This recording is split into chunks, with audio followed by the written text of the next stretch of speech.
This episode of the Two Planker podcast is sponsored by Line Skis. Founded in 1995 with a mission to grow and rejuvenate skiing, Line has spent the last 25 years skiing the wrong way and having fun while doing it. Whether it's the playful Line Blend or the Tom Wallisch Pro, the lightweight Vision Collection or the cutting-edge Blade, Line offers products that you can't find anywhere else. Be sure to check them out at lineskis.com or your local ski shop to get a pair for this season. All right, everyone. Today on the show, we have Steve Stepp coming to us from Salt Lake City, Utah. Steve is one of the members of 4x9 and is the brains behind the web series They See Me Trollin. Just want to give a quick shout out to everyone that participated in the Scards giveaway last week. You can follow us on Instagram at 2plankerpod to stay up to date with everything like that. As always, if you like the show, be sure to subscribe and give us a rating. And that is it. We'll keep the intro short and sweet and get right into it. Hope you like it. We're here with Steve Stepp. And Steve, what have you been up to lately, man? You are, last I saw, you were hanging out with Ankilla and Chris, and just hanging out in Salt Lake City. So what's been up? Dude, I had a pretty fun summer so far. Nothing too crazy. I actually just moved in with with Nick Goepper. Just a pure coincidence, like universe scenario.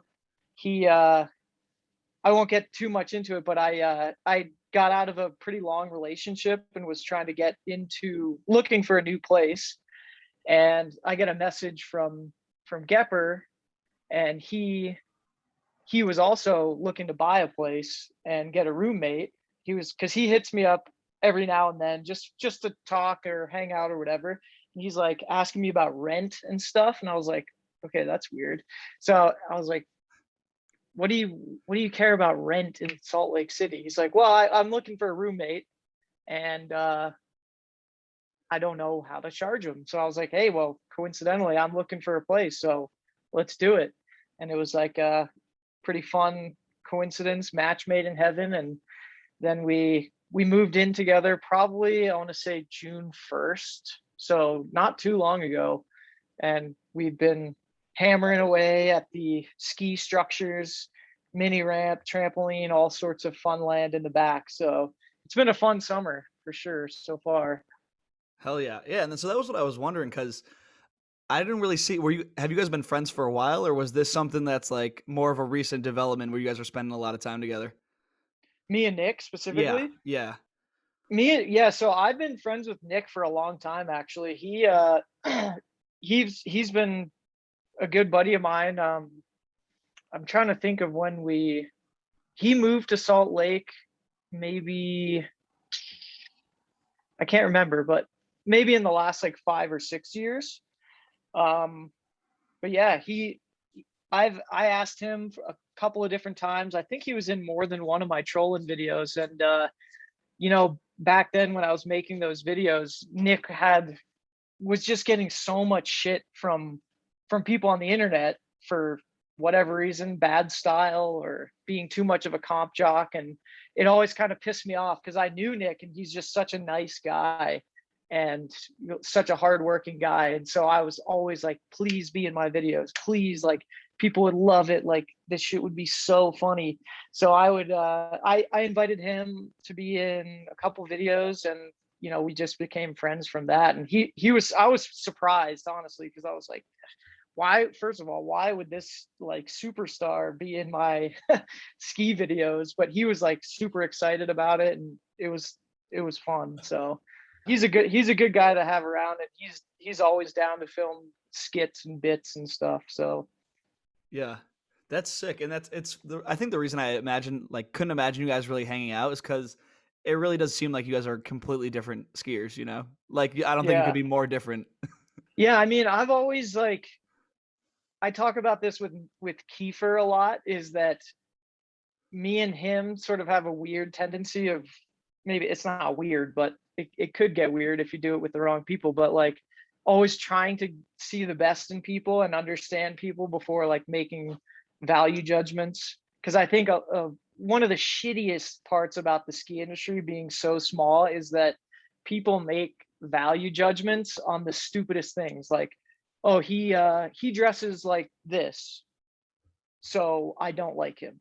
He's a contest guy with style I don't like. So therefore I don't like him. He must be a shitty person to be around, which is just, I mean, it's just such a stupid way to look at your peers. And yeah, I haven't really found anyone that I've truly not gotten along with. So yeah, a lot of people were surprised when they started seeing it online, like, wait, why are you at Nick's house all the time? And they find out we live together. They're like, what the fuck is going on? Like, but yeah, no, he's just, everyone in skiing, me, Nick, everyone's just normal people. I think a lot of people don't realize that. They think of us as like elevated, extreme athletes that you can't, that they're just like on this different plane. But it's like, nah, dude, everyone's just chill.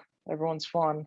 Yeah, and I think that's why it surprised people too when like Ankilla was out there hanging out with you guys, because it's like, oh, like you guys brought this like this Newschoolers troll, basically how many people view him, into like your realm, but it's like, nah, it's just like another dude that likes to ski, you know? So that's actually a really funny story. So one thing about Nick is he is a little bit hard to read in terms of sarcasm and stuff, and his it's taken a while for us to sort of gauge each other's humor levels and sarcasm levels and stuff. So one day our like backyard park was almost done, and that trampoline wall was just plywood, and I know Nick was planning on getting like painted or carpeted or something. And so he's like, yo, so I finally got someone to come over and paint the mural. And I was like, oh hell yeah. Who is it? He's like, well, it's this kid from my home mountain who does crazy art. His name's Zankilla or Ankilla or something. His real name's Chris. And I was like, he was giggling a little bit. I was like, are you joking? Like, are you fucking with me right now? And he's laughing the whole time. I was like, you're kidding right now. He's like, no, he's coming this Friday, which he told me on a Tuesday or a Wednesday of last week. He was like, yeah, he's coming. He's going to paint the mural for like 2 days. And I told him I'd like pay for his gas and everything and all the supplies. And he's just laughing. And I was like, do you not know the history of like me and this kid like beefing online for like the past 2 years, like getting into like shitstorm arguments and all this and making memes about each other? And he like had no idea. He knew that Chris was like this eccentric artist dude who had wild internet opinions, but he had no idea the backstory. So I told him, and he's like, yeah. So I was like, well, where's he staying? He's like, well, he's staying here. He's staying with us for 2 nights. And I was like, dude, this is way too much for me to handle right now. And Chris ended up staying for like, he just left yesterday. So he was here for almost an entire week staying with us. And it was definitely an experience having that dude around for sure. Yeah. So what's your opinion like now that you've gone from online beef to actually hanging out with him and like living with him for a week? So this sort of plays back into the whole like, you know, trying to see the best in people and not like totally writing them off from the start. But he beat my expectations for sure. He was way more calmed down, way less overtly opinionated like in the real world than I was expecting. He still had some like wild opinions about things, and like just a silly example, he was trying so hard to argue with me why ghosts were real. And so we got into this whole like debate argument, totally unscientific, about why he's just confirmed ghosts are real. They're on another plane. The energy levels, like we can't measure this energy, but they're like that sort of thing, where he would just go off in his world. And I'm like, okay, that's the Chris I know from online world. But yeah, he was eccentric. He came home with like different melons, fruits, because you know he's all into his fruits and his diets and whatnot. He would eat fruit fucking all day long, big bowls of fruit, melons, types of melons I'd never even heard of before. So that part was true. That part about his life was true. but yeah, like he wasn't nearly as bad as I was expecting. That's awesome, man. I think I'm gonna have him on in the future, so I'm gonna get his perspective on the whole situation very soon. Yeah. So yeah, so we'll wrap up with a little bit more what you're up to now before we really dive into some of the older stuff because you've been around for a while. So like, what are you doing for a day job these days? So I work. I actually am an IT manager for a company. I work full-time job. Pretty flexible schedule in the winters, which is really nice because this winter I ski. I had one of the best seasons probably in the last like 5 or 10 years was this past season. Got to ski almost every day and every day that my body was ready. Yeah, so it's just work a lot. I have dogs I take care of, which I'm just in love with. They take up a lot of time, but it's all worth it. Skateboard a lot in the summer, and now I barely leave the house just because the mini ramp is so sick. If you listeners didn't know, Nick hired a guy from Instagram who built this epic mini ramp in our backyard. So I've been locked into that for a while. Yeah, so that's basically my summer is skateboarding, dogs, work. I barely hit the ski ramp. I hit it maybe 1 or 2 times, but it's just, I don't know. In summer, I'm in like skateboard mode. I don't really want to put on my ski boots and stuff. So Yeah, got to step away from it a little bit. yeah. So let's take it back a little bit because so every before every interview, I do a ton of research about people, and it seems like every time you do an interview, it gets deleted. Like there's been like 4 announcements online, like oh, like the squid skiing one, and I can't find a single one of them. So Really? I didn't even know yeah, that. yeah. So they're just gone for some reason. I don't know what it is about you that leads to the content disappearing. But so let's take it back early. Like where does it start for you? I know that you're a an East Coast guy, or at least from what I've seen.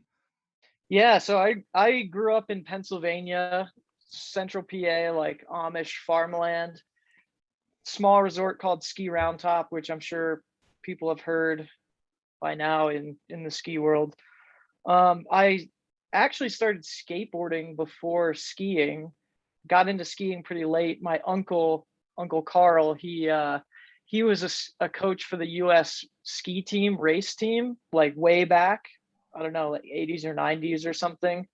So he got me and my brothers into skiing, and my dad, coincidentally at the time, was like, "Hey, your kids are 10, 11 years old. You should get them into skiing. You guys live so close to a hill." So yeah, we me and my brothers raced for a couple years, and I want to say this was uh, late 90s, early 2000s, whenever that was. I can't even remember. Um, but yeah, after we were the only kids on the race team because my parents were like, "We're not buying you skis. Skis are expensive. If you want to ski and ski race, you got to do it for like a year or two before you get your own skis." So we were the only kids like full pour mode on rental skis and 2 years of racing on rental skis, which was actually really funny. Um, and then by our like third year, our parents finally got us skis, and we were like fully committed. I mean, we were fully committed before that, but now that we had our own skis, we were at the mountain every single day. And that was before terrain parks even popped up, at least at Round Top. We had a little shitty little half pipe that all the older guys one year, like I think it was the year we quit racing because we saw the older dudes doing backflips and stuff out of the end of the pipe. Like you drop in, you ride down that whole side of the pipe, drop in and hit it because we didn't have jumps or anything. So we were all like, damn, we got to do that. Me and this other family of brothers, the Recitars, Evan, Tyler, and Trent, they were like our best ski buddies, and we were all on the race team. And we saw that, we're like, we got to quit this dumb shit. Like we got to try and do backflips and spins. So yeah, we got into park skiing pretty immediately, and all the older guys, they really didn't like us because we were just annoying little middle schooler kids, like following them around. They called us the ass jibbers because we were just annoying punk kids who we sucked. Like we weren't good at all. And so we turned it around. Next year we turned our crew name into the A Jibbers to sort of like clap back at them a little. And then as that was the same year we started learning like real tricks, and the older dudes were finally like, okay, maybe these dudes are not so bad. And yeah, it all sort of took off from there. I wish I had my years straight, but I must have been 13 or 14 by the time I quit racing. And then by 15 was just full park mode. Our mountain had finally started building jumps and rails, and yeah, just got my start there. Yeah, that timeline sounds about right, because in doing my research, I went back through your Newschoolers threads that you've created, and oh my God, this is like a history of your life. Basically, you're one of these threads from 17 years ago says ski round top blowing up. So here you are, like 17 years ago. So whatever year that was, 2004. You're talking about it. So like it's funny. Like, and that was my other question. Like, when did you get into Newschoolers, like in terms of like your interest in free skiing, and like what was it like at the time? Because that's like it's almost 20 years ago at this point. Yeah, dude. I remember when me and Evan and my brothers Kevin and Will discovered Newschoolers. Like it had been around for a little bit, but since like we didn't know anything about it, like we had pretty much just got our first family computer, so we're like dicking around on this website, like in shock and awe. Like there's a whole website dedicated to skiing. So it took us forever to figure out how to make accounts, and but we are sort of lucky because after we started making our first accounts and posts and stuff, this other family who we would ski with, the Wagners, they were the brothers were a little bit older, and they were into like camera equipment and filming. So they were the ones who really, they did the whole round top riders. Like Jason Wagner still keeps that site around. I don't know if you poked around that site, but all our old edits are still up if they haven't been like taken down from their linked. I think some of the videos are hosted and some of them are linked, but yeah, so we got lucky, and Jason was all about filming and making edits, and I give him huge credit to like how me and Tom sort of took off in the beginning, because we didn't know jack shit about filming or anything like that. And it was Jason and his brother Kyle were always down to film and make edits. And once we figured it out, we sort of like took over half of it. Me and Tom did. We would make our own edits, and those were the ones that got like super, super popular. I think because we weren't afraid to be a little bit reckless. Those first couple edits were pretty reckless. So, but yeah, that the whole Newschoolers thing was just so awesome. And I not too long ago, like I was looking for a thread that I posted, and I just could not find it. But as I was going through my created threads, I found a couple really old ones and was just like cringing at myself so hard. Like, God, I was such a little kid, just obsessed with skiing. Like anything new or interesting that happened or a question, I would turn it into a thread. And like, but that's why Newschoolers was so sick, because I met so many of my current friends on Newschoolers before I'd ever met them in person. So Yeah, and the fact that you can't delete threads without messaging a moderator makes it so much better, because it's like you see all these pros and you go back and you're like, damn, look at what this like little 13-year-old idiot was saying back then. yeah, I'm nervous to go back and look at some of the dumb shit I said. That it's an interesting time capsule, really. Yeah. I'm sure there's hidden threads and cult posts that would be so fun to look through from other skiers, myself included, but I don't have the time to go back and look for all that stuff. But Yeah, I'm gonna have to go through this Round Top Riders website, because it's still up and it looks like a lot of like basically everything's up. So I'm gonna look through this afterwards. But you hinted at you and Tom being friends. So when did you guys meet each other? Because I think that is like one of the funniest dynamics in skiing, seeing you two interact with one another. Yeah, so I'm pretty, now that you mentioned that round top is blowing up thread that I made, if my memory serves me, I think it was because we hosted, or Ski Round Top hosted, a rail jam that was like early or late October, like their first ever rail jam. This was like right as rail jams started happening all over the country, like one of the first ones that I could even remember. And that's where I met Tom, because he had lived a couple hours wherever west of me, I think, wherever Pittsburgh is. So he came up, and like I was the hot shot at the mountain at that time. I was like 14 years old or 15, like doing all these rail tricks that no one had done. And then Tom showed up and was doing even crazier tricks. And I was like, holy shit, I need to like hang out with this dude. It wasn't even like a oh fuck this guy. It was like, okay, here's a skier who is better than me and gets it. And back then, if you had a pair of twin tips, like you talked to that person and you just became friends instantly. So I remember getting his phone number, and we had already planned out like, all right, you can come up on this weekend, and we'll drive down to Deep Creek, Maryland, which is where he had like a little condo down there, which is on Wisp Resort, where we filmed a couple edits. But yeah, it was just like an instant friendship from this rail jam. And I'm pretty sure that's where that thread is from. But yeah, so we met at a rail jam and just became friends ever since. And we would travel back and forth to each other's home mountains, stay with each other, film edits for, I think, 2 full years, like senior or junior year, senior year.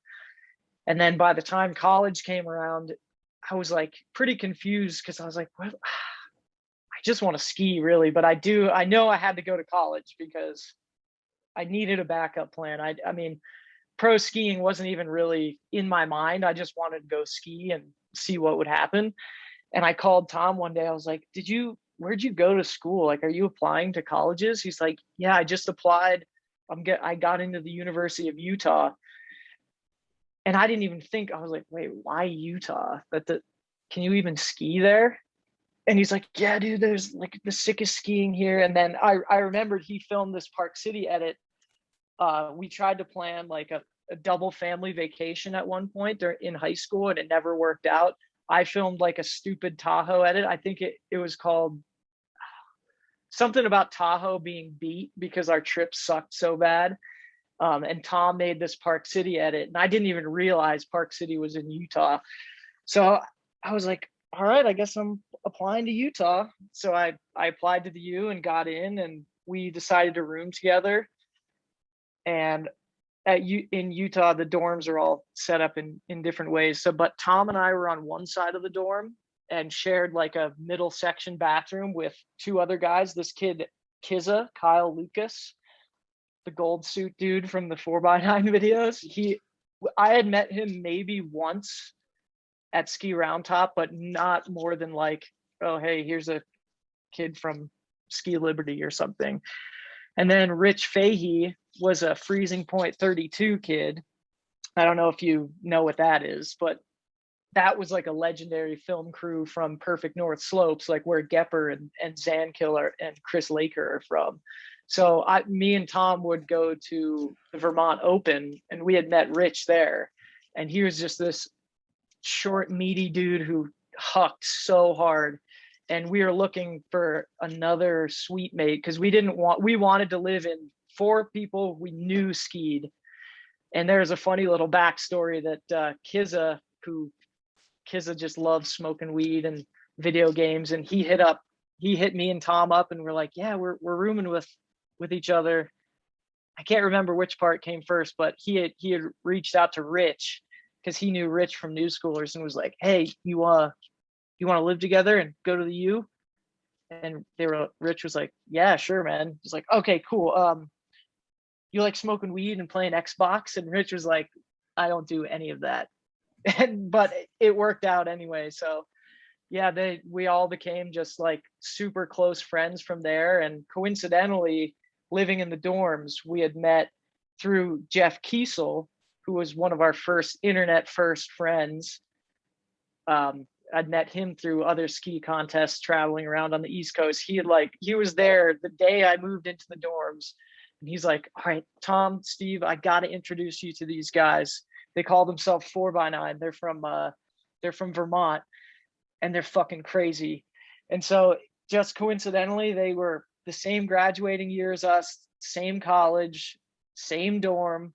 So within a week, we had already became like instant best friends with Tim Zilla, AJ DeCoulis, and Andrew Napier, who were the original 4x9 crew.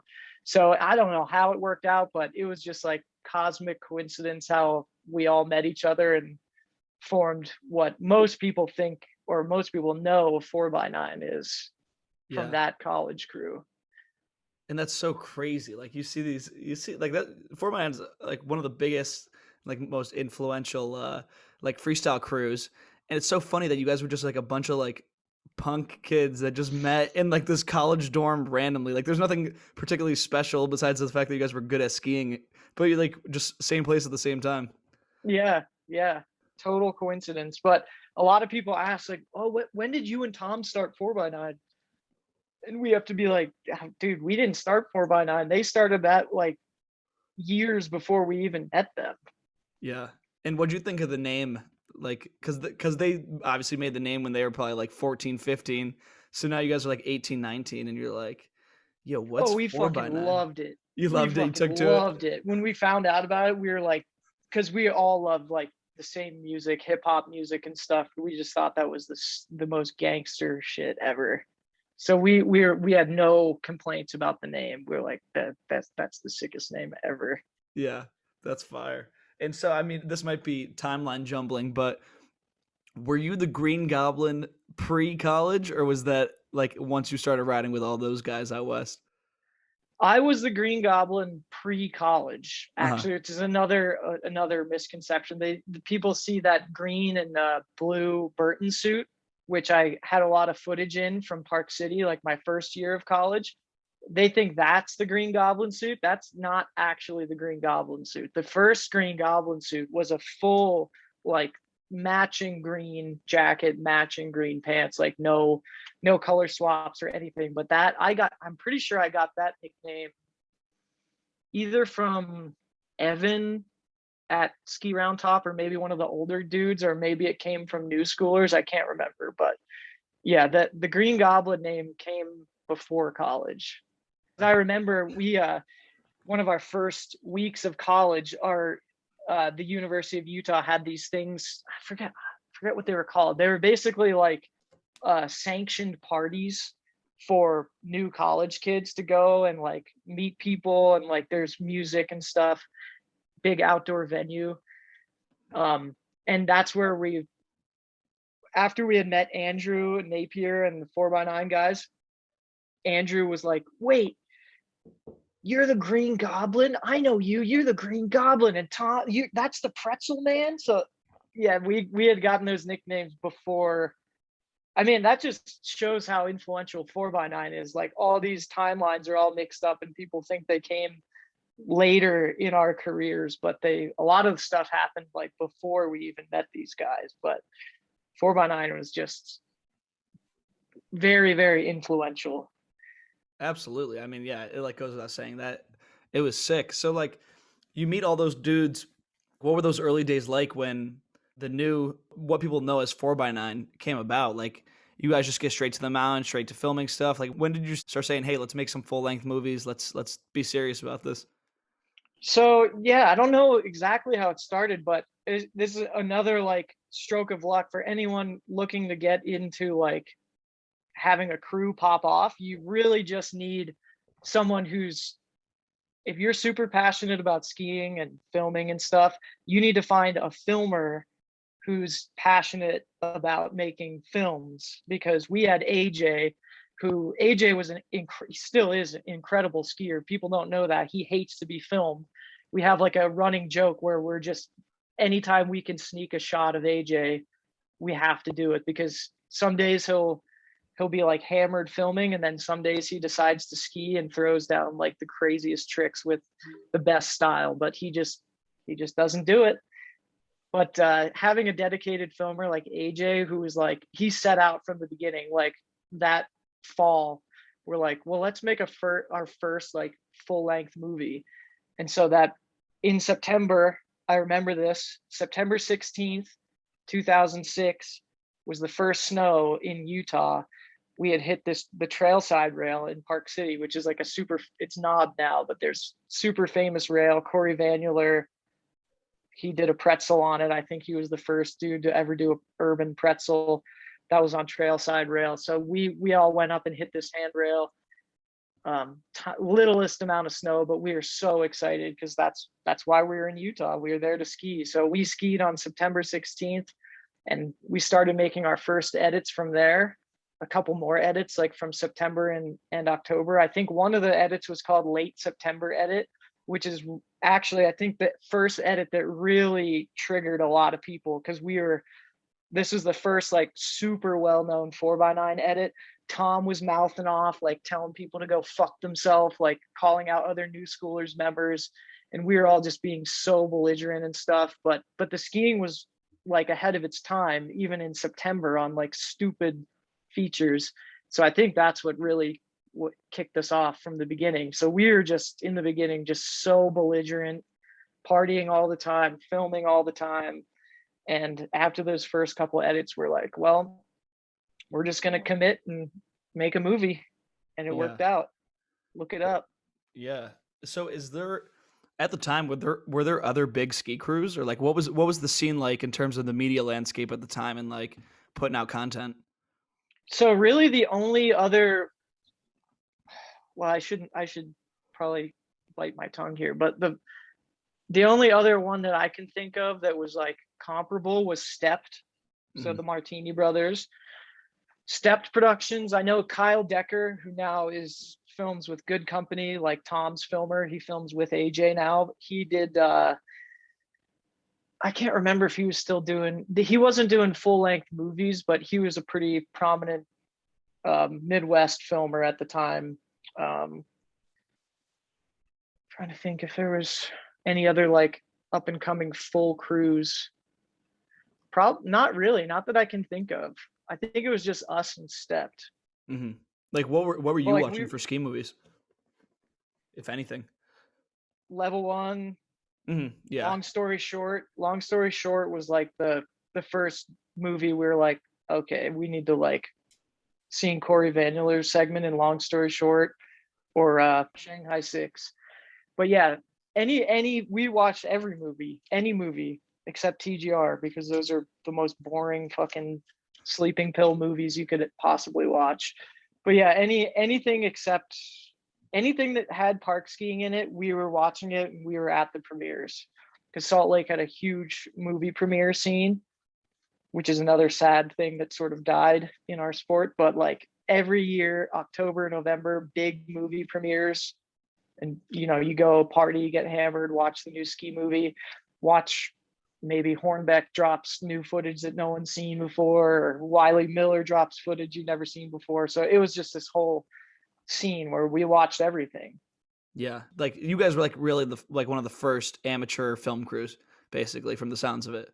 Yeah, maybe I'm biased, and maybe someone can correct me, but I can't really think of any other crew that went as far and as fast as we did it from the start, other than Stepped, because we were pretty neck and neck at the time. Yeah. So another thing I found in my research, and this kind of goes with the timeline. So eventually, like you guys move off campus, and like the reason I mentioned that is because it shows how much like, skiing has changed, or whatever time this article existed in, because it's an ESPN article titled "Finding the 4x9 House" by Liam Downey, and it's literally just an article about like your guys' house in Salt Lake City. And it's just like, why is this on ESPN? And it's like photos of you guys all drinking together. Pretty funny photo. Wait, can you share? Can you send me the link real quick? I'll text that over to you right now. I think I know. So if it's the house I'm thinking of, it's got to be our frat house. We call it the 4x frat, because dude, we just got so lucky in like everything in our life. Yeah, that was our frat house. So we had gotten kicked out, not evicted or anything, but like we wanted to like consolidate the crew into a big house, and we were shopping around for houses, couldn't find any. And then within like the last week of when we got kicked out of our house, I think it was Dave and Rich found this house, never met the landlord, didn't even see a picture of her. It was a woman, gave us the keys, which is like the scammiest shit you could run into right now on like Craigslist and stuff. But we committed to it, and it's on Frat Row in Salt Lake City for the University of Utah. So this house is situated between two frats, and there's all frats above it. So it's the only house that was like owned. It used to be a frat house, and then we have no idea what happened, but there's no one living there. So we got to rent it, all 7 of us, it was a massive house. It was like an old Victorian mansion frat house type thing.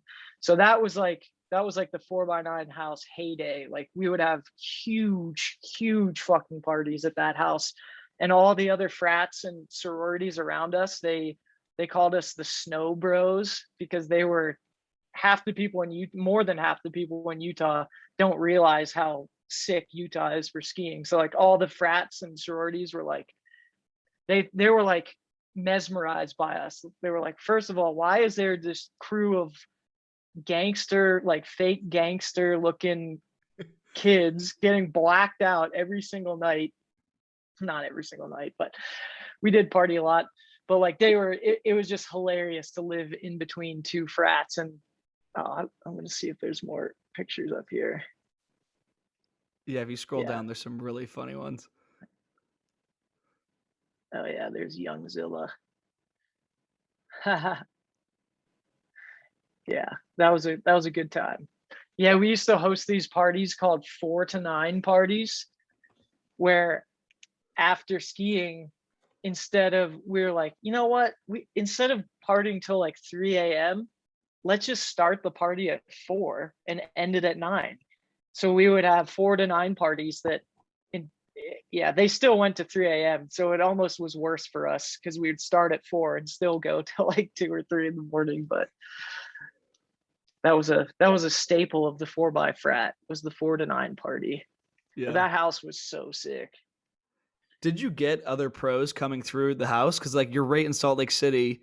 It's kind of like the only like ski frat. You guys were like a content house before content houses were really a thing. Like you could have had a reality show about you at the time. Like were people stopping by to see what the hell was going on?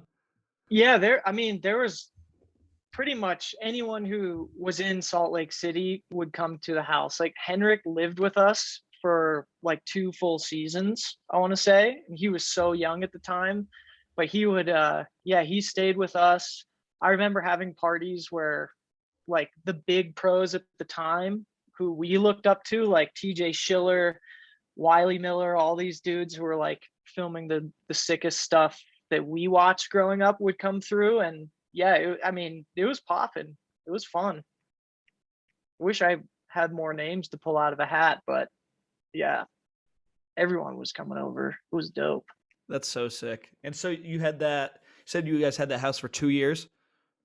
I think so, yeah, 2 years. And so did that bring you to the end of college? Like what was the departure from being students and like getting into the real world? Were some people talking about getting jobs? Was everyone basically like, yeah, let's keep skiing? Like where'd you guys go from there? So after the frat house, we couldn't find another big enough house. So half of us stayed in Salt Lake, and half of us moved to Park City. So in Salt Lake, we moved. It was me, Fahey, AJ, Tim Zilla, and Dave moved. We stayed in Salt Lake, and then Tom Weibel, and there was a couple of other people who weren't in the original frat moved. Anyway, basically, long story short is we split up, half in Salt Lake, half in Park City. And the house that they rented in Park City turned into like the new party house. which is all those like 4x9 house videos. Those were all filmed at the Park City house. But yeah, so Yeah. we back to your question. Fahey was always working pretty full time. He never like fully committed to. He would film segments for the movies like for the first couple of years, and then kind of focused on work. But yeah, everyone was a little bit a mix of different things. Like I stayed in school. Like I never took a year off from school, even from high school. And I think my graduation year was 2011. So I think I did 5 years, and only because I took 1 or 2 semesters that weren't a full course load, but basically finished on time. Weibel did school coaching. It was a mix. A lot of people did ski coaching. A lot of people had like part-time jobs. I was fortunate enough to start making money from trolling videos and other sponsors and stuff. And Tom was obviously going super pro, making shitloads of money doing what he does. Kizza moved away. Napes, he never actually lived in the frat. He went to school at UBC in Canada. So we all sort of split up, but we were still filming the movies and stuff. So we stayed, obviously, we were only 20 minutes, 30 minutes away from each other. But yeah, we stayed pretty connected still. And it was a mix of trying to ski as much as possible, graduate, and make enough money to not die. Yeah. So I mean, I gotta ask because you had basically front row seats to the come up of one of the like the best skiers that skiing's ever seen, and that's Tom. So what was it like watching like your best friend going from a dude you're riding with at Round Top, and he's still very good at the time, to everyone knows him, X Games, tons of money. Like what was that like on the sidelines watching that happen to him? Dude, it was awesome. I think I can't speak for other friend groups, but like everyone had Tom's back like 100%. And back then we used to say, we have a little saying, I won't get into too many details, but there's Tom and then there's old Tom. And old Tom was wild. And he was just like the hungriest, absolute most savage skier of all time. Like who would party late at night, then go film a segment, and then 2 days later win the Dew Tour or something like that. But yeah, like everyone was so hyped on Tom, and like he got screwed out of a couple opportunities, and we all like flip shit on the internet. One of the big controversies was he should have won the Aspen Open our first year, 2006. He put down a better run than I think Candide was in it, or some other mega pro. No, Candide was in the X Games, but it was the same course. But I just remember Tom had a run that was like as good as an X Games athlete. And he got screwed because he didn't have poles. And one of the judges, Steele Spence, who we all looked up to from old ski movies, someone has a picture of it somewhere on their phone, but under Tom's scorecard, he had like the highest scores, but no poles was circled by Steele Spence. So they basically politicized Tom and fucked him over.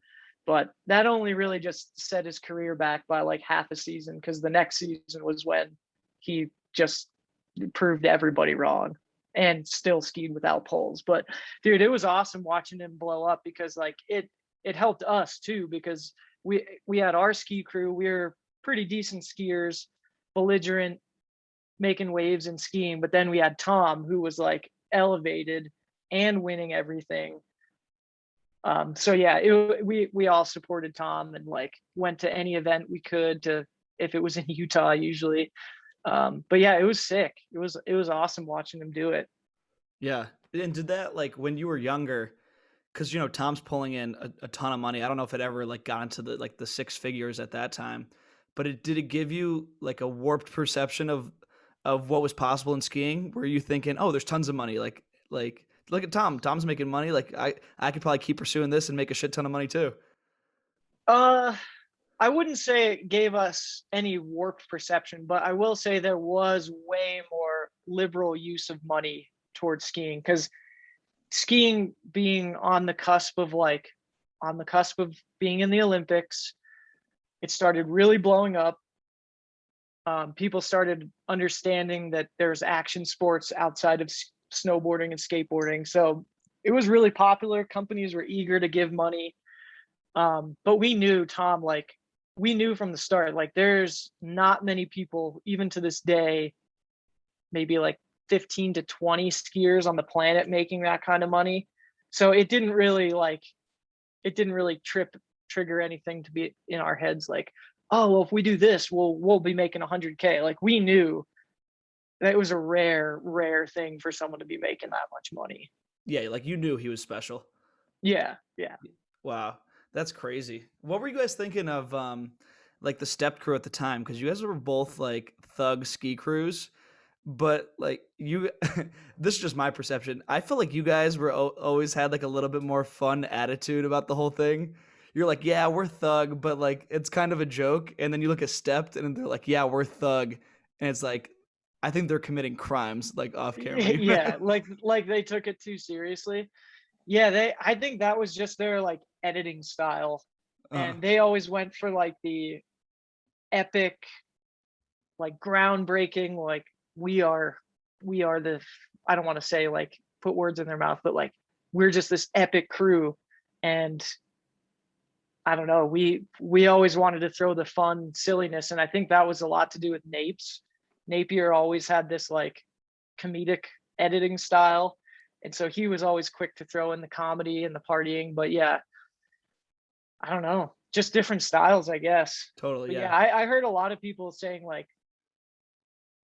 those movies don't make it fun to watch because it's like they're getting broke off, hitting their heads on fucking 30-foot gaps on the handrails and stuff. But also, a lot of people thought because we were like side by side competing crews that we had like beef with them. But dude, they were anytime they were in town, we were hanging out and vice versa and stuff. And like we did a bunch of premieres with them and partied at the Martini's house, and they were just same old East Coast homies. Like if you had twin tips, we were friends pretty much. So yeah, that whole crew is awesome though.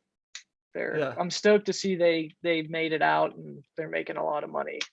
that's sick. So I mean, you mentioned that Andrew has like this really funny editing style. Was it you and him that went into doing trolling, or did you have like another filmer or editor at first? Like what was the entry like into doing that series with Saga? So Napes actually had pretty much nothing to do with trolling. So the edits him and I worked on together were like the hyphy edits, the Mm, Mount Hood edits, some of the Whistler edits. So like the early stuff when he was still in Utah, and the first couple years when we would go to Whistler and hang out up there. But yeah, the whole trolling thing, the first like season or two was, I honestly can't remember. It was mostly just like collected footage. And I had like a shit video camera. I would just pass off and be like, hey, can you film me saying this type of thing? And then the first person I had was like a full-time filmer was Alex Curry, who was a kid from Ski Round Top, his snowboarder, one of my really good friends from middle school and high school. But he's transitioned into like making music videos and videos and has like really nice camera equipment and is a good filmer. So he filmed the I can't remember which season, but basically the season with the nicest looking footage. That's all Curry. He filmed the Mean Girls season, the mockumentary. Uh, but yeah, some of my favorite ones were from him. And then the last couple seasons with Zane and the characters were all filmed by Paul Bronstein, hmm who yeah, he's just so fun and easy to work with too. And he's hilarious on camera, which he's so nervous about. I'm like, all right, Paul, you gotta do this. Like, I want you on the camera and say this and act like this. And he's like so nervous and he's worried that it's gonna come off as shitty, but it's always so fucking good. I keep meaning to put together like a super cut of bloopers and just outtakes and stuff, and like stuff that never made it in, or like really offensive shit we say behind the camera, because there's just so much gold that me and Paul have together filming, and other skiers. Oh dude, it's so good. That's so funny, man. So So where did you even get the idea to do it? Because you're coming out of college. I don't know how you got linked up with Saga, so maybe you could splice that in there. But it was just so funny, and it was such a random series that was put together. Like, where were you drawing inspiration for that? Or like, are you just like weird enough to think of it on your own? So, oh, yeah, I guess I sort of missed your first question. So I got linked up with Saga a couple years before, and I had pitched to them like, because this was right about when I stopped competing and was like, okay, yeah, I probably can't keep up with these guys, so I want to still like make stuff. But I just had an idea to do like a silly ski video, like where I could put my footage in and be funny. And that first episode, I can't even remember what it was about, but um, yeah, most of the ideas just came from the top of my head. But I get a lot of inspiration from music, like soundtracks, like the whole the one the one end of style video with like the bubble eyes and like the weird shit going on. That was that whole entire episode was inspired from an iPhone app where you could film a video, you could film like a 30-second video and put it into the app and it makes it into a fake like horror movie trailer. And I remember I was driving, someone was driving and I was in the passenger seat on the way home from Park City and I did that and was just fucking dying at my own stupid joke that I was like, I'm just going to make a whole episode like a fake horror movie. Like, I don't know. So a lot of my inspiration is just comes completely off the top of my head or like last minute. A lot of it's really last minute. Yeah. There's some really random episodes, like episode 2 with the whole water thing. It Especially the early season, it doesn't seem like there's much rhyme or reason to a lot of the content. It's just like, all right, this episode has one theme, and then this episode is completely different, and that's every episode. But then, like later on, when you start introducing the characters, Yeah, that's when I that feel like really hit its stride and was like, this is actually like almost good writing. yeah, yeah, the first couple of seasons I didn't want it to be like I wanted each episode to be like a standalone thing. But the drink water thing came about because I fucking hated those snowboarders from Mount Hood who wore the drink water stuff because they hated skiers so much and they were just such cocksuckers to us that I wanted to make a video almost focus entirely on how stupid the whole drink water company was, which I still think is one of the stupidest companies ever. And it's just a gag and a gimmick. But I wanted to make a stupid video about, why water's I don't know. But yeah, I just the whole second episode's inspiration was entirely based on me hating those drink water snowboarders and stuff. And I wanted to do a goofy parody on why drinking Monster was more healthy than drinking water, just because those dudes pissed me off so bad. And then the third episode was just a trip to Colorado where we partied for like a week straight and skied. Remind me again, what is the theme of that? I already I don't forgot. even. I'm looking for it without getting blasted because it's all on Vimeo. Um, Here, I'll pull it up. Let's see. Are they on YouTube too? Um, they're mixed all over, dude.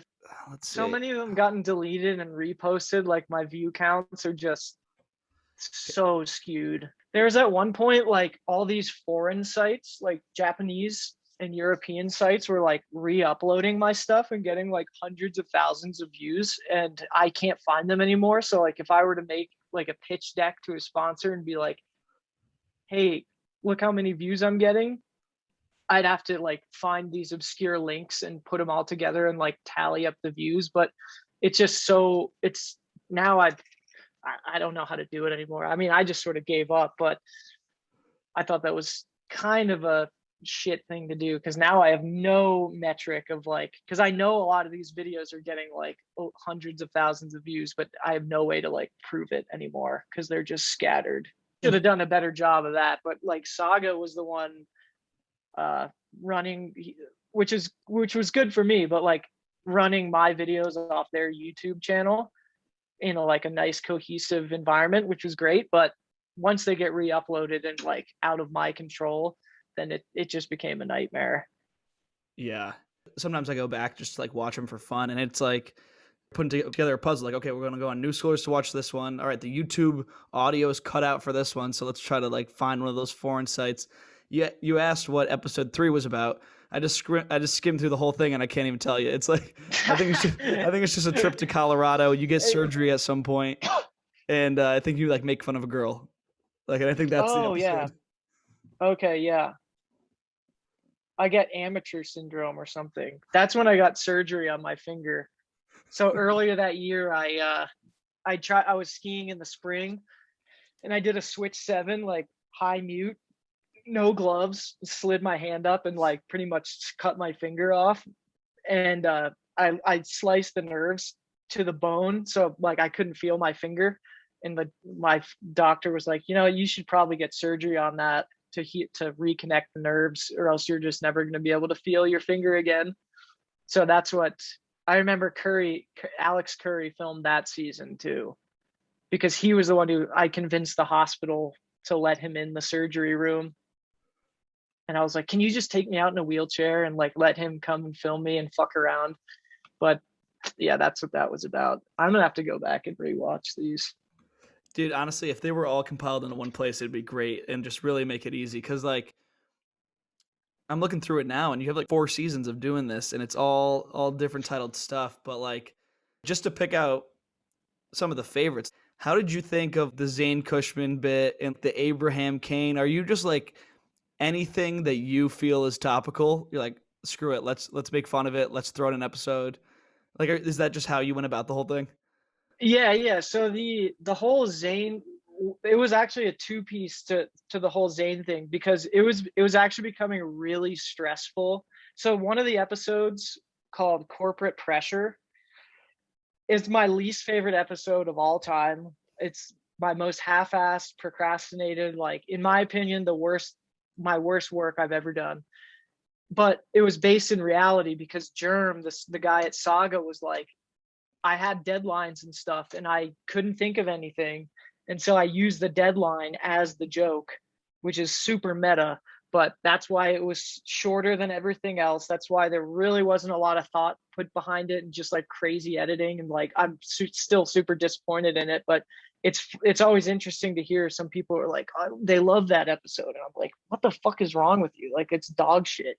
But anyway, so that episode, and that was the last of that season, I'm pretty sure, where I was just like too stressed to come up with like each episode have its own brand new unique theme, making fun of something topical, where like a lot elaborate writing for each episode and elaborate dialogue. So I was like, you know what, I can't do that anymore. So I came up with the idea of, instead of the episode being the joke, the character was the joke. So that's how I came up with Zane Cushman, was like,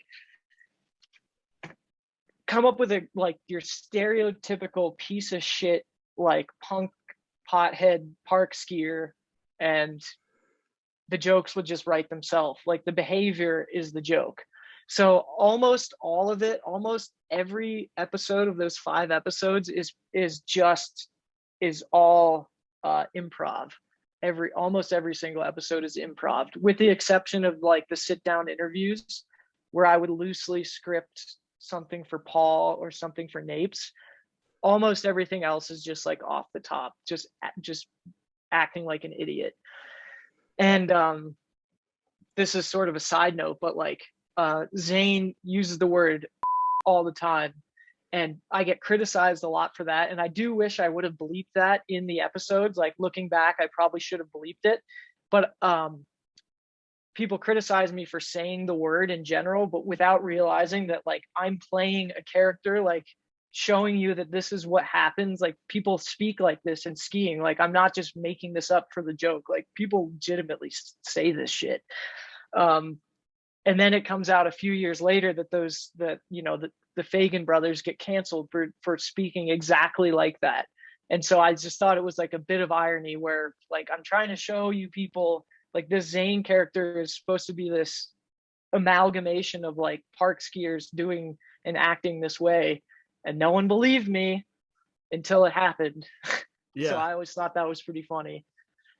And then with the Abraham thing, was just like sort of a play off of contest skiers being, you know, some of them are eager to show off their love for the church and their religion and stuff, as if that matters.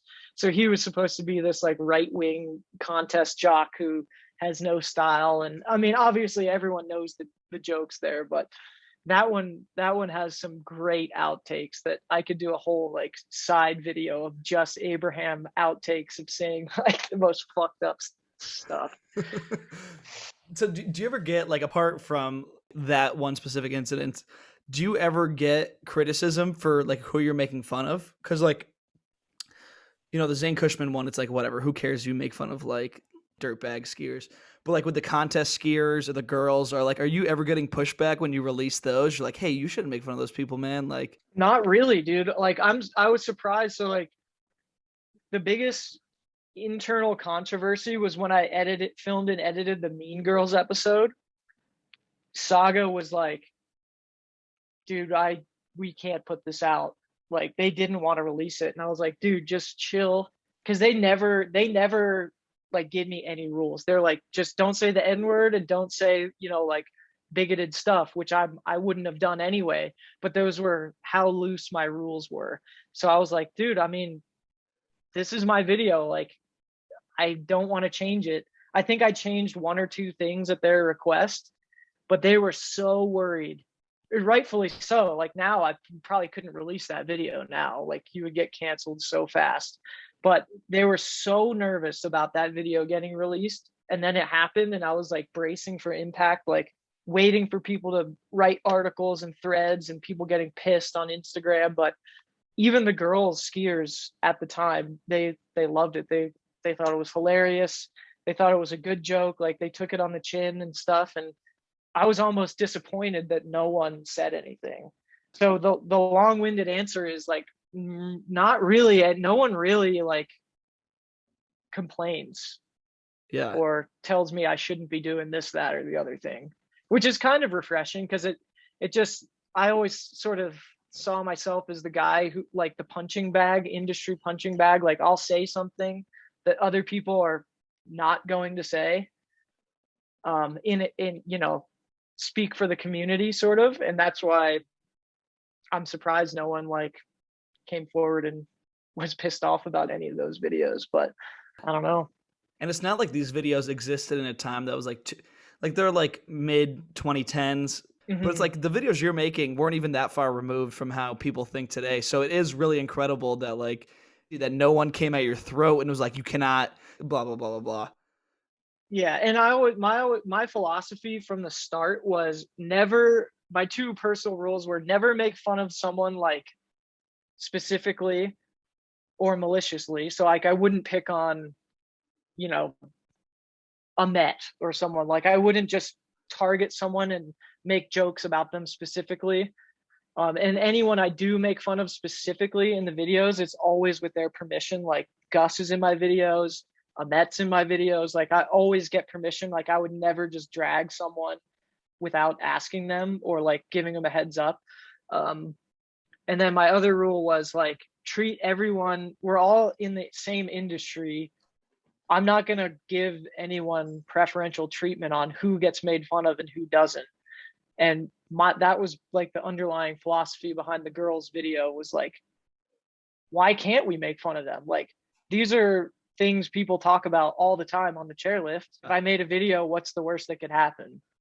Treating everyone equally, like you should be, yeah, that's just my comedic philosophy of like, if you want to laugh at jokes about Zane Cushman type swerve skiers or contest skiers, but you don't want to laugh at girl skiers, like you got to change your perspective because we're all just skiers. Everyone's on the same table here. Yeah, it's very, very similar to like the South Park approach. It's like, how do you get mad at us for making fun of someone? We literally make fun of everybody. Yeah, exactly. So like along those lines, when you're in the doing the style video, I can't remember what season or what specific episode, but one of the characters is basically Max Hill without saying it's Max Hill with the SIGs and the denim. Was that one of those ones where it's like so similar to somebody you get their permission, or like what was your approach with that specific character? So Max, I was friends with Max, like maybe not like good friends, but like we skied together over the years every now and then. And I would say, good acquaintances, but I did actually call him ahead of time because I wanted him. So there's like a little phone call cut in between in that episode where it's like a robot voice on the phone that's meant to be Max Hill. I called Max and asked him if he wanted to be the voice. And I was like, hey, just so you know, I filmed like a bunch of footage as this like super cool hipster Hesher skier. And I kind of want it to be like you.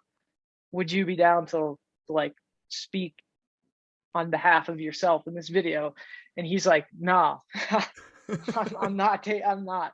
So I was like, well, can I still film and like put this out? He's like, yeah, you can put it out, but I'm not being in your video. He was the only one. Well, there's one other person, but he was the only one that was like borderline not down.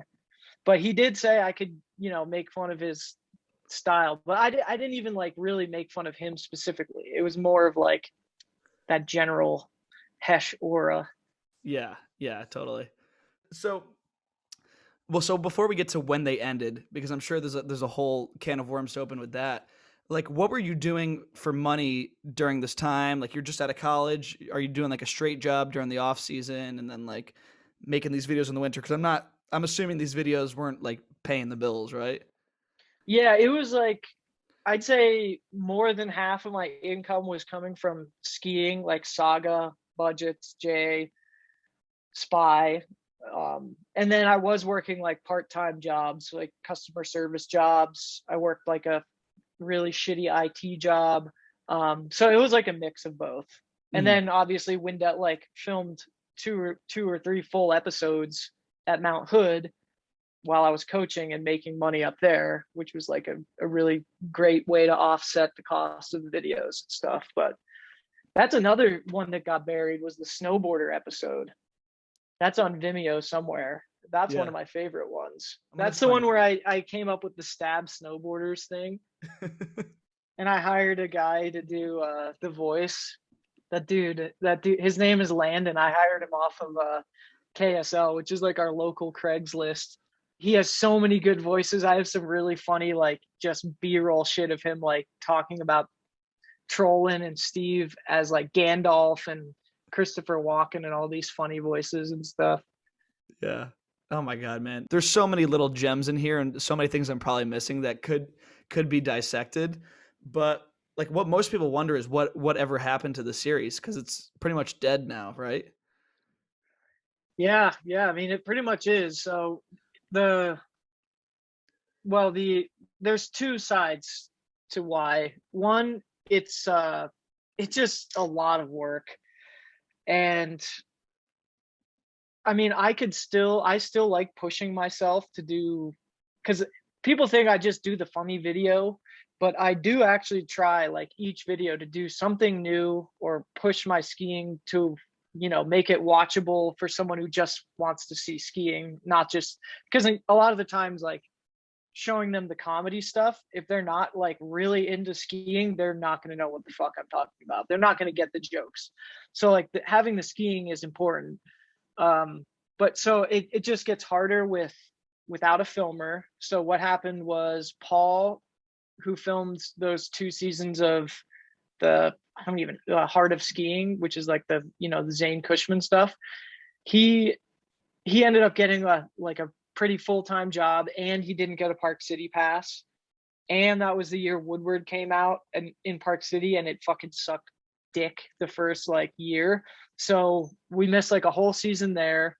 Then I was planning on doing another one. Paul didn't get a pass, but this whole time Saga owed me and still owes me like probably $13,000, and it's just impossible to get the money from them. So I owe other people money too.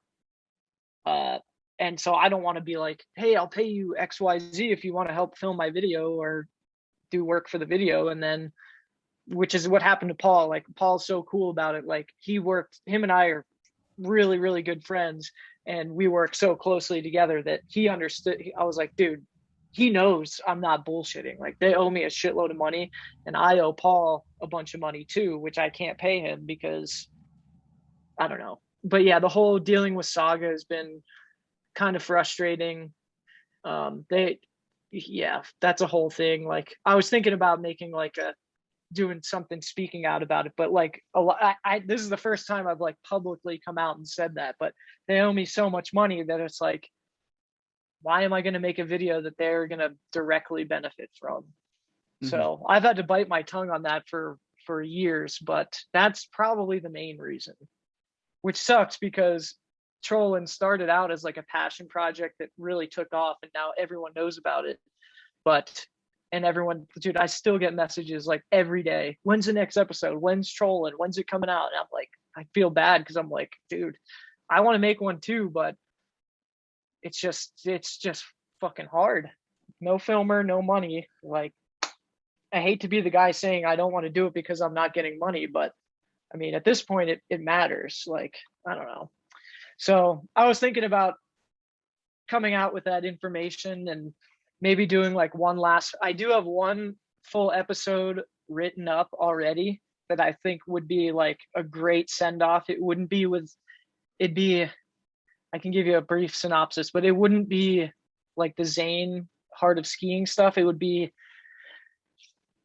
reverting to some of the earlier seasons where it'll just be a standalone episode, sort of talking about the metaverse of the Steve Stepp extended universe and some of my characters within it. But I think it would be a great send off. But I was thinking about, I don't know, doing maybe like a GoFundMe and sort of a F Saga type thing. It hurts me to say F Saga because they helped me so much throughout the years, but like 13K is not a small amount of money, especially when I'm like trying to buy a house and, you know, I'll be an adult. But that money could go right. I wouldn't care if my next episode cost $13,000. Give me the money, I'll fucking put out the episode. So that's kind of where I'm at right now. It's mostly just frustration with the shitty side of skiing. Like, I'm not the only one in this situation by far. There's so many other people like getting screwed out of money in skiing, and it's no one's going to do anything about it because it's not worth the court costs. Thinking about doing like a GoFundMe or something and be like, hey, here's my story. If you guys want to pitch in, I'm trying to recoup 13,000. So the shitty thing is a lot of that money, the vast majority of that money is like budget reimbursements from other trolling videos. So like a few $1,000s are like payments for video, like deadlines, like trolling videos worth X amount of money. The vast majority of it is like budgets, traveling to Colorado, traveling to fucking Andorra, which is what I did for, which I actually have more footage for, which was going to be the last episode featuring Zane with the final standoff with Magnus in Andorra, but I never put that out because that trip cost me so much money. They said they were going to reimburse me on. But anyway, yeah, it's all money I've already paid. So I'm just trying to get reimbursed for it. So I'm pretty much like double down 13K. Oh my God, man. So what's their reasoning that they're not paying you? Like, is it like when you're trying to contact their customer service and you're just getting a brick wall and there's no response or no good response at least? I mean, I won't get into any gritty details, but it's basically them saying, look, we don't have enough money to pay you. We need to make more sales. We need to pay this product producer first, blah, blah, blah. And I don't know. It's just kind of the runaround. Not the only one on Saga owed money either. So if it was money owed, like payments for delivery of a video, I wouldn't be so bummed. But since it's money I've already paid out of pocket, that's what really kills me. So yeah, that sucks. Like, I don't know. yeah. I would say just that sucks pretty bad. So in terms of skiing right now, and this is probably the last thing we'll do before viewer questions. In terms of skiing right now, like what are you doing for companies? You just doing your typical deliverables, wearing their stuff, some ad shoots? Like, are you still making money from skiing, or are you kind of drifting away from it a bit? It's mostly just being present online, Instagram. So I think Saga was not to like put myself on a pedestal or my videos on a pedestal, but being one of the only like video producers, like super popular video producers, like outside of traveling circus, not many companies had people putting out consistent, like full unique content outside of like 3-minute edits that go on Newschoolers. So that was pretty valuable to them. But for the most part, companies now are just focused on, they know that Newschoolers is, I hate to use the word dead, but like Instagram killed it in a sense of people consuming content. So like companies are pretty much just like, well, do you post a lot on Instagram? Yeah. Okay. Well, we'll just look at those metrics. Yeah, I could be wrong. There's probably, more in-depth contracts for other skiers, but for the most part, Instagram is where like the money's made. I've just been, being present online, and I had a really fun season. Like I skied with Tom a lot this year, and we filmed just iPhone clips. Like him and I talking together, we know like it's just not worth the time and effort and money to go film these elaborate edits when a iPhone shot of a cool trick at Park City gets as many views as it does. Yeah. And now as much money as something like an edit used to get, Yeah. Yeah, exactly. Damn. Well, and I think that pretty much brings us up to where you are today. Like, I don't know if there's anything that we skipped over in your timeline that you'd like to touch on before I ask you some of the questions that people wanted to know. Yeah, I'd say we're pretty caught up. Word. So, Super Duper Cooper 07 is asking, what is your favorite episode of Trollin'? Dude, Little Chris. The Little Chris episode is my absolute favorite. I don't think any episode will ever overtake it in my mind. I think it's just because that was like an entire summer. The Sony Action Cam debacle had happened, and after all these years of making fun of them, they sent me a camera. So I had just this action cam I was filming when we lived at the Ark, which is like, employee housing for Wendell's, filming little Christian Allen, who's just the funniest. Like, he's one of those dudes who just talks and is funny for no reason. Like, you don't know why. He's just hilarious. And he's all into rap, and he thinks he's this sick rapper. And the video just culminated in it was like my whole like summer, like a little compilation of my summer, which was just so funny. And little Chris that was the first only Trollin' episode that wasn't me as the centerpiece. Chris was like the centerpiece. And it was just so funny to be behind the camera, like egging him on, getting him to say stuff. And like, oh dude, that episode I just love it so much. That's awesome. I'm gonna have to go rewatch all these, honestly. So Grant Harris asks, are you Splice? No, not Splice. Splice is a real kid. I've met him. So, I mean, do you want to give a quick backstory on that? Like a quick 2-minute summary of who Splice was and how that entered your life? Yeah, so there's this Splice for the longest time was this account on Newschoolers making all these, I can't even remember what, he was making ridiculous posts, but had some weird like insider information. And he was trolly a little bit. Like at the time I was being a troll online. So people associated him with me. And I didn't even know who it was at the time until I was coaching or like guest proing or something at Wendell's. And this little kid came up to me and was like, I'm Justin, I'm Splice. And I was like, okay, so you are a real kid. And he was just this funny little, like, just, I don't even know how to describe him. He was just this little, he wasn't a punk. He was kind of like a little goody two-shoe type kid, into filming, like didn't really care too much about skiing. He just liked the idea of skiing. But yeah, he was funny. Like I messed with him that whole summer, and he was just a funny ass little kid, and he filmed some stuff. But yeah, Splice is a real kid. Not me. I remember from that time, one of the things that people always ragged on him for is like he would hype up these videos that were coming out, and they never ever dropped. They never dropped. But it was like websites made, trailers made, all this hype, and then it's just nothing ever. Yeah, and then he just disappeared. Maybe I'm That gonna was try to follow twice. up with him. See what he's Yeah, up you to. should find him, dude. See Yeah. if you can get him on a podcast. All right. Ankilla asks, $100 on the line. Who's a skier you would go 1-on-1 with in Smash Bros? Because he says you're pretty good. You mean to win $100? Oh, I'd go against him. I'd win every time. Who would actually be a pretty good challenger for you? Um, there's a filmer. Really, well, yeah, he's probably the closest, most challenging 64 player I've ever played against. His name's Jasper Newton. Him and I would just like hog the 64 at West Coast sessions and Wendell's. Like we'd be like, yeah, you guys can.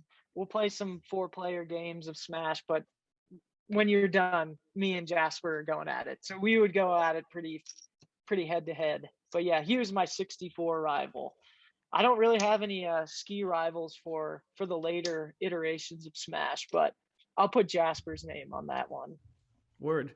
And so yeah, we got two more just simple questions. So the Caruso, longtime listener, asks, "What's your favorite on mountain beverage?"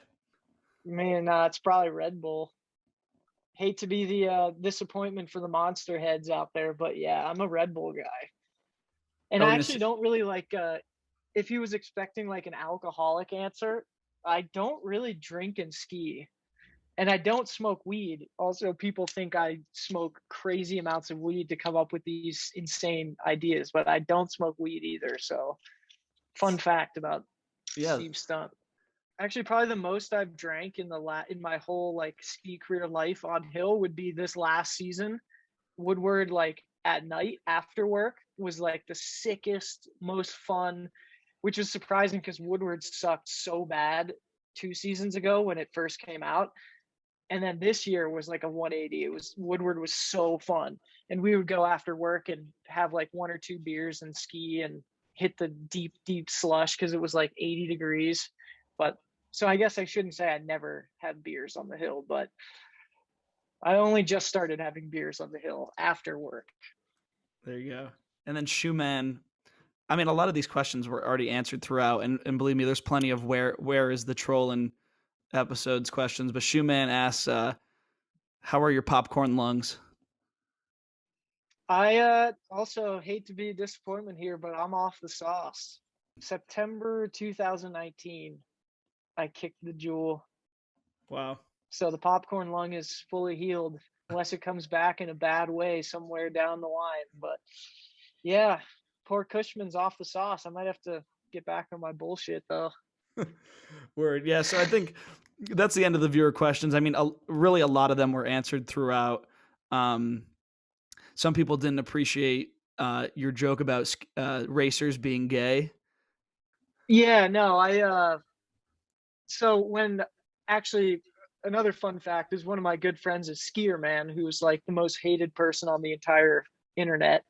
But he's the one who brought it to my attention. So I'll just give you a quick backstory on that. And so I made that video because I just got on TikTok and I'd spent like weeks just watching TikToks, laughing my ass off, getting the idea of like what do people like on TikTok. And it's just easy and fun to make like one-liner jokes in 30 seconds as opposed to a whole video of jokes, So I was just playing into the quick, fast joke mentality of TikTok. So I didn't think it was that bad of a joke. I thought there was enough of a punchline so that I won't get into the whole details of the thread and stuff because I did read the first couple pages and had a big long answer that's still on my computer prepared about it. I was going to make this big response and then I just thought like I didn't do it, but I'll give you a little quick backstory here. So that video was up on TikTok for over a week, got like 60, 70, 80 comments of like people thought it was funny. Like they understood that the joke was just about, racers. And yes, it definitely wasn't one of my best, well thought out jokes, but what really bothered me about the thread was that the OP1 didn't even see the video. I forget his name. I think it's Abortionator. Oh yeah, Abortionator. He didn't even see the video. And then his original post said something like, Steve Stepp is normalizing the use of calling people gay or something, which also totally was like a total reach of the video. So I won't get into that, but that's totally wrong because the video was deleted by the time he had only just seen screenshots of it.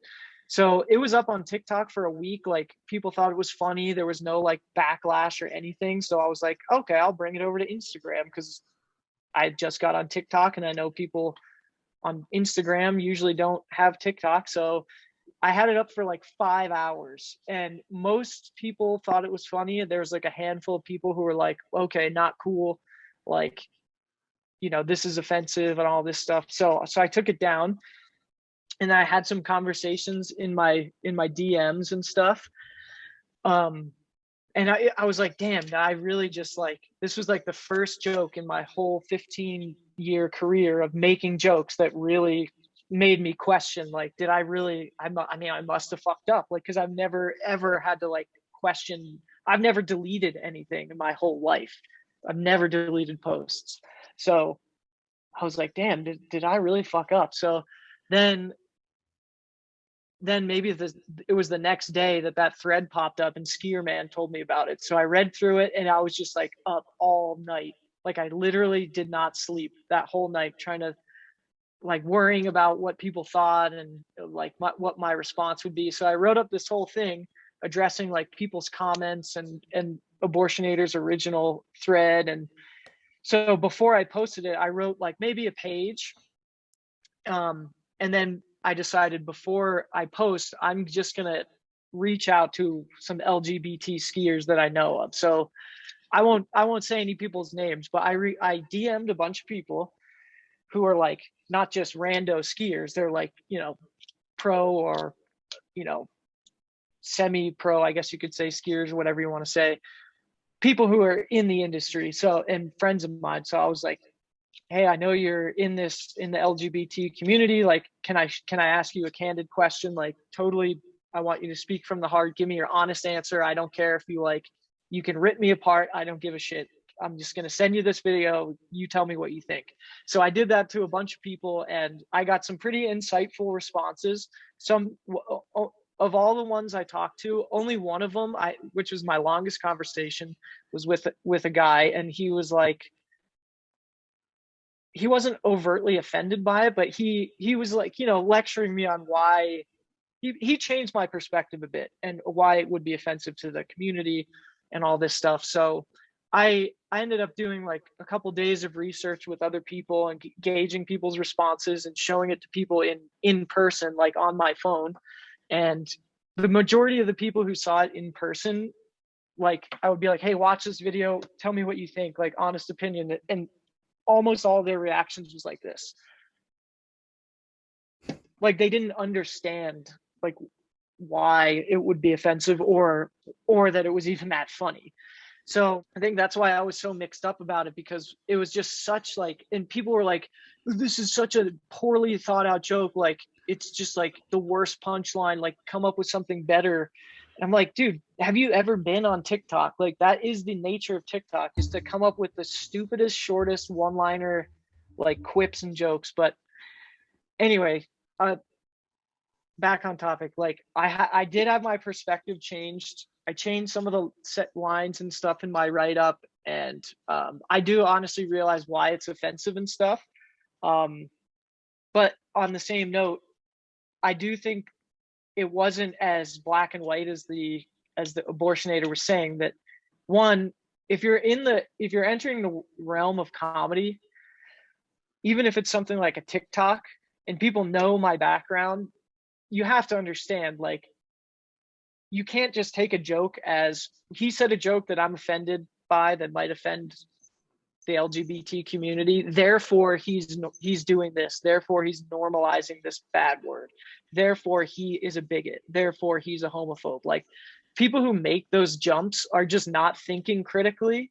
And I think I don't know if his mind has changed about after seeing the video, or maybe this response if he ever hears it. But I think there's a middle ground. There's no, it's not going to be me conceding and saying, oh, I apologize, like I'm this big waste of space, like I'm sorry for offending everybody. Like I've re-educated myself. Like a lot of people I showed it to thought it was funny, and they understood the joke, and they understood that it was poking fun of racers at the expense of LGBT community. But at the end of the day, it wasn't an attack, and it wasn't normalizing the use of like a slur. So I think there's a middle ground of like, I do apologize to anyone who was offended by it, but I also would like to stand by the use of comedy in a sense of like, no one should be off limits to be made fun of. So I don't think I'll ever release the document I have, but if anyone wants to read it, maybe if there's enough people asking about it, I'll show it. But yeah, I just wanted people to know, like, I did my research and had my mind changed, talked to other LGBT people in the community and got their opinions.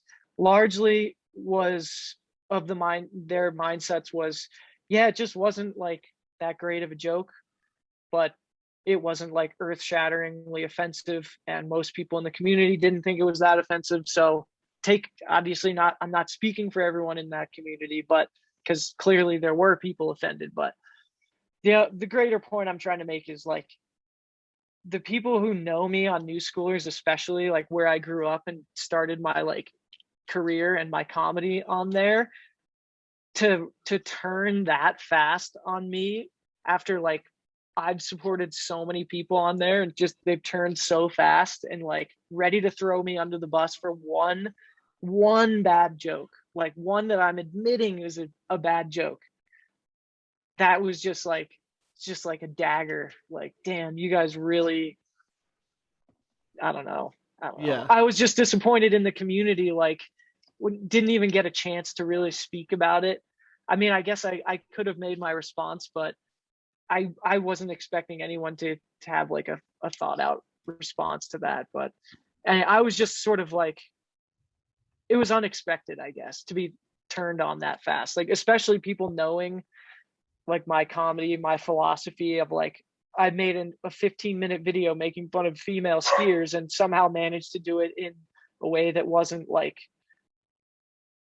offensive or sexist in a way that was just like, I don't know. I don't know if I'm on the right track with that, but there's a middle ground. Like, it's a bad joke.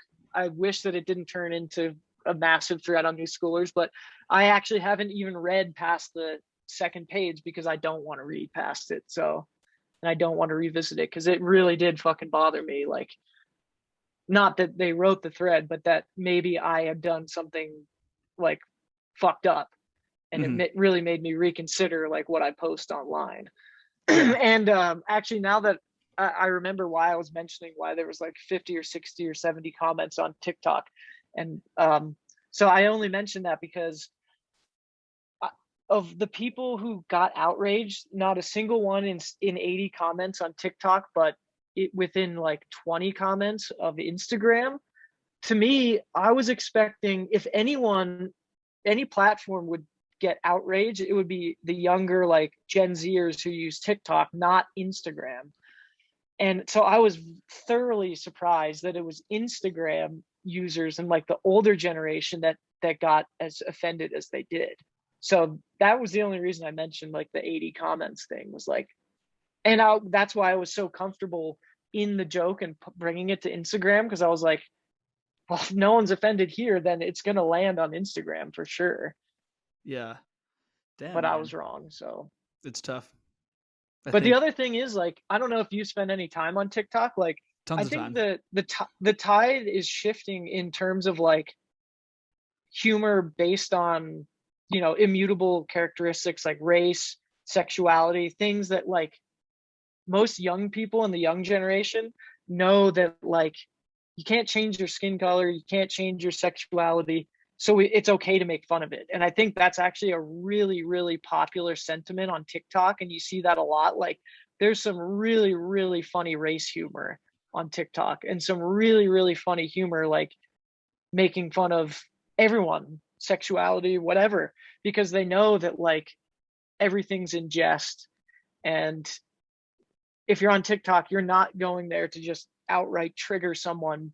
And maybe there's political people who do that, but like the majority of the times, if you run into like a joke about gay people or a race joke, it's funny. And if you read the comments, most people are understand that humor is humor and no one's out here attacking people. And that was just the sentiment I was playing into, was like I tried to make a lighthearted joke about ski racers and used Grinder as an example. But I guess if it backfired, and I mean, if people really, I guess the thing I wish the most would be like if you could jump in my head and see that there was no like malintent behind the joke at all. Like obviously can't prove that to you, but like come on, you guys have known me for like 15, 20 years on the internet. Do you really think that I fucking am not down with LGBT community? Like it was interesting for sure. Well, you're also far from the first person to make that joke. I mean, oh my God, the jokes about racers being gay and then conversely snowboarders calling all skiers gay. I mean, that's like one of the oldest jokes in the sport. Yeah.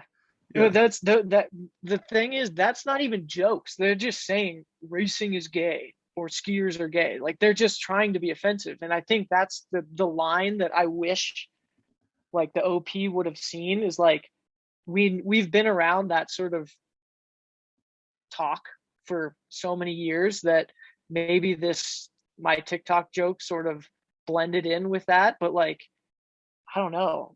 There's a difference between someone getting aggro and calling racers gay in a forum post, or Torstein Hjorgmo or whatever his name was, who made all those fucked up tweets about skiers being gay. Like those aren't jokes. Like those are people actually just being assholes. So to me, I think there is a difference. Like if you know me and you know like what I'm about, like sifting through what I consider to be comedy, what most people consider to be comedy, like you got to take these things with a grain of salt. Like you got to know that like I have friends in the LGBT community. I wouldn't do something that would compromise like relationships there. So I don't know, but obviously I don't know everyone on Newschoolers. So Yeah, well, so this insight into the mind of someone that basically tries to be funny online, it's a tough line to walk sometimes. dude, for real, that's why I'm guessing why people aren't people on Instagram and other pro skiers just don't even try to have a personality. I'm not saying that that's just who they are. I'm saying they don't do it because it's too risky. And to your point before our interview was, maybe we can get into this another time, but you mentioned me talking about wishing other people would just speak up, but it's not like speaking up in a sense of something's wrong, we need to fix it. It's speaking up like make jokes, be funny, be yourself, like be the person I know you're not on Instagram, not the rock star can posting athlete who just is a robotic skier and posts skiing. Like do something fun, do something funny, do something risky, like say something, have a fucking opinion. But literally no one has an opinion. So I'm not surprised that I got canceled for a 20-second joke just for having the idea to make a joke. Like find any other skier, find any other skier who's in the industry that's made an attempt at making a joke. You won't find it. And if you do, send it to me. There we go. Like no one makes jokes because it's just, I don't know, it's not in the nature of the ski industry. Yeah, I think that's a good way to end it. Like I mentioned before the interview, and you said like, yeah, I don't have any pre-planned bit about what could change in the ski industry, but yeah, like just showing that you're a person and not a walking energy drink sponsor is probably a good note to leave off on.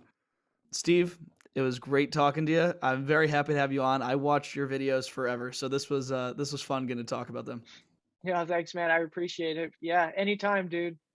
We'll do it again. Word.